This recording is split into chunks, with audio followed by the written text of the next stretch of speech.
On the night of October 1st, 2024, at a location in the United States that its owners will not name, a dog gave birth to 2 puppies. There was nothing strange about the dog. She was an ordinary large hound mix, chosen for her health and her size, and she delivered the way dogs have delivered for 40,000 years. What was strange were the 2 pups. They were white. They were already heavier than a normal litter, and within 2 weeks, before their eyes had fully focused on the world, they did something no puppy does. They lifted their heads and they howled, not yipped, howled. And within a few weeks after that, they began to stalk, freezing and creeping toward anything that moved. A leaf, a shadow, hardwired to hunt an animal that was not there. There was nothing strange about the dog. The strange thing was the genome those 2 pups were carrying, because the last living creature to carry it had been dead for roughly 12,500 years. 4 months later, on January 30th, 2025, a 3rd pup was born, a female. The 2 males were named Romulus and Remus, after the twins of Roman legend, who were raised by a wolf. The female was named Khaleesi. And on the 7th of April, 2025, the Dallas company that had made all 3 of them, Colossal Biosciences, told the world it had done something no one in the history of life on Earth had ever done. It had reached into deep time and pulled a species back out of extinction. It had brought back the dire wolf. The claim went around the planet in a matter of hours. Splashed across the cover of Time magazine, the white pups posed on the actual Iron Throne from Game of Thrones. And then, underneath the noise, a second sound started to rise, low at first, and then impossible to ignore.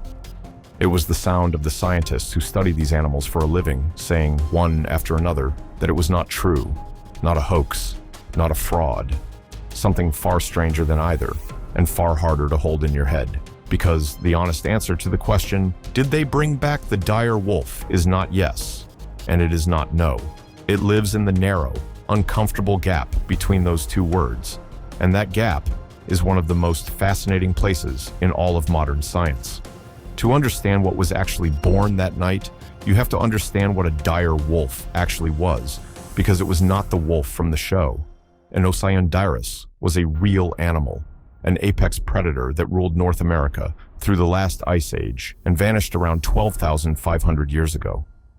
It stood about a 5th larger than a gray wolf, heavier through the skull and the jaw, built to bite through bone and bring down the giants of the ice age, ancient horses, giant ground sloths, bison, the young of mammoths. We are not guessing at any of this. At the La Brea tar pits in the middle of Los Angeles, the asphalt swallowed and preserved the remains of around 3,500 individual dire wolves, one of the richest graveyards of a single predator anywhere on Earth. And here is the first thing almost everyone gets wrong, including, for a long time, the scientists. For over a century, everyone assumed the dire wolf was basically a bigger, stronger gray wolf, a cousin. Then in 2021, a team pulled DNA out of dire wolf fossils and published it, and the family tree fell apart. The dire wolf was not a close cousin of the gray wolf at all. The 2 lines had split more than 5 million years ago, and as far as the DNA showed, had gone their separate ways ever since. The dire wolf had evolved alone in the Americas for millions of years, and its nearest living relatives were arguably closer to the jackals of Africa than to the wolves it happened to resemble. The likeness was a coincidence, 2 unrelated predators carved into the same shape by the same job. The study even suggested pulling the dire wolf out of the wolf genus entirely and giving it its own name. Hold that number, 5 million years, because everything hinges on it. So here is what Colossal actually did, and it is genuinely astonishing, which is exactly why the argument around it is so sharp. They started with 2 fragments, a tooth, roughly 13,000 years old, and a piece of skull, about 72,000 years old. From those scraps, they rebuilt the most complete picture of the dire wolf genome anyone had ever assembled. Then they did not clone a dire wolf, because you cannot. The DNA in a fossil is shattered into pieces far too small and too broken to ever build a living cell from. Instead, they took living cells from a gray wolf, the closest thing alive, and they went into the genetic code and rewrote 14 genes, making 20 precise edits to switch on the traits that define the dire wolf the size, the heavy build, the pale coat. No actual dire wolf DNA was ever put into the animal. They made 45 engineered egg cells, grew them into embryos, and placed them into surrogate dogs.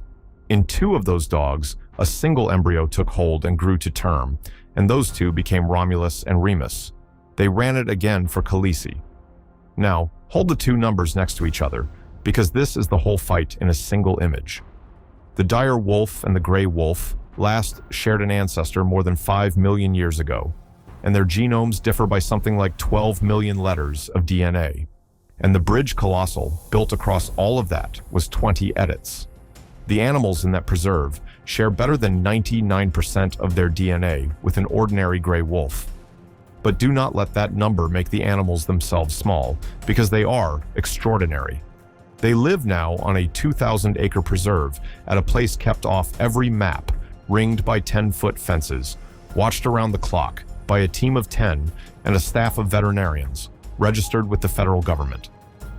From the very first days, their keepers said the same thing, that these animals behaved like wolves and almost never like dogs, cautious, wild, bolting for cover when startled. They are fully grown now.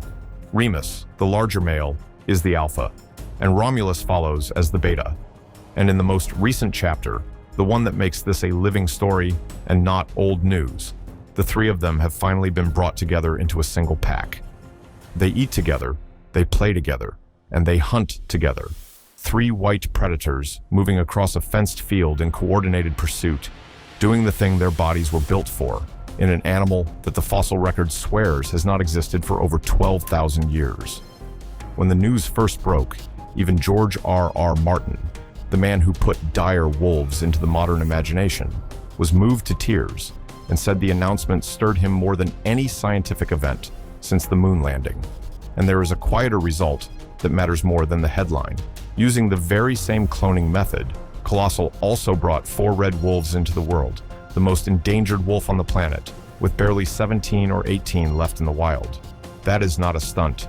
That is a genuine tool for pulling a real species back from the edge, born straight out of this work.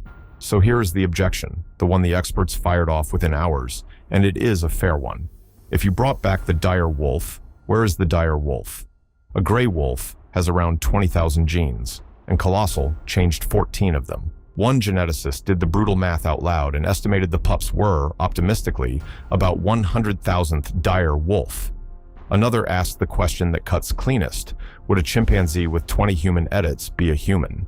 The science writer who broke the story in the New York Times put it flatly: it is not a dire wolf.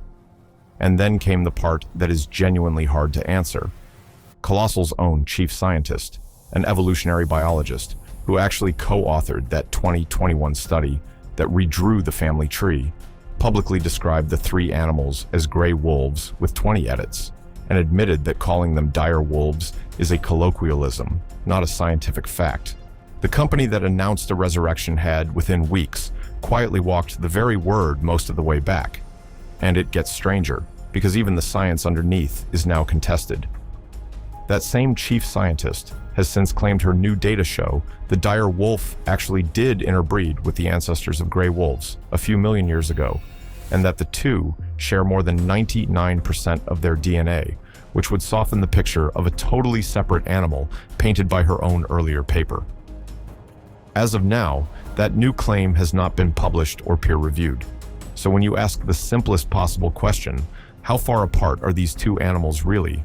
The honest answer is that the experts, including the same expert, do not fully agree, and the evidence is still sitting in a lab.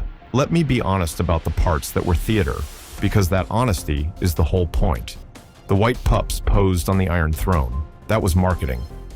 The clean headline, extinct for 12,000 years, brought back to life, falls apart the second you ask what brought back is supposed to mean. These are not the animals that hunted at La Brea. They cannot be. That lineage ended completely, and nothing in a laboratory reopened it. Anyone who tells you a dire wolf is simply back is selling you the easy version of a much harder story. But here is what the easy version misses, and it is bigger than 3 wolves. The toolkit works. This same company is now running the same playbook on the woolly mammoth, which it aims to birth by 2028, and on the dodo, the moa, and the Tasmanian tiger. So, the real question was never whether these three particular animals are truly dire wolves. By the strict definition, they are not, and the critics are right to insist on it. The real question is what happens when the number of edits stops being 20 and becomes 200 and then 2,000. Where exactly along that line does a gray wolf stop being a gray wolf wearing a costume and start being the thing itself? Nobody has an answer. There is no line in biology that tells you. It is not a scientific question anymore. It is a philosophical one, and the experiment that will force everyone to answer it is already alive, behind a fence, growing. And there is a sadness folded into it that is worth sitting with. These three will live their entire lives inside that 2,000-acre pen. A wild, dire wolf pack could run 15 strong and range across 1,000 square miles of open country. Romulus, Remus, and Khaleesi are a pack of three, pacing a fenced field, hunting each other in the wind, an animal engineered for a vanished world it will never get to walk.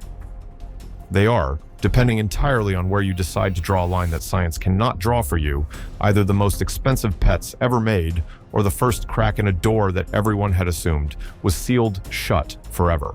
So it ends where it began, on the 1st of October 2024, with two white pups, 2 weeks into a life no member of their kind had lived in 12,000 years, lifting their heads in a dark room.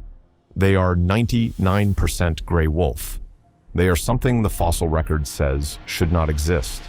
And on a cold night, when the three of them lift their heads together now and howl across that fenced field, they make a sound in a register that nothing on this earth has made since the Ice Age, whatever they are.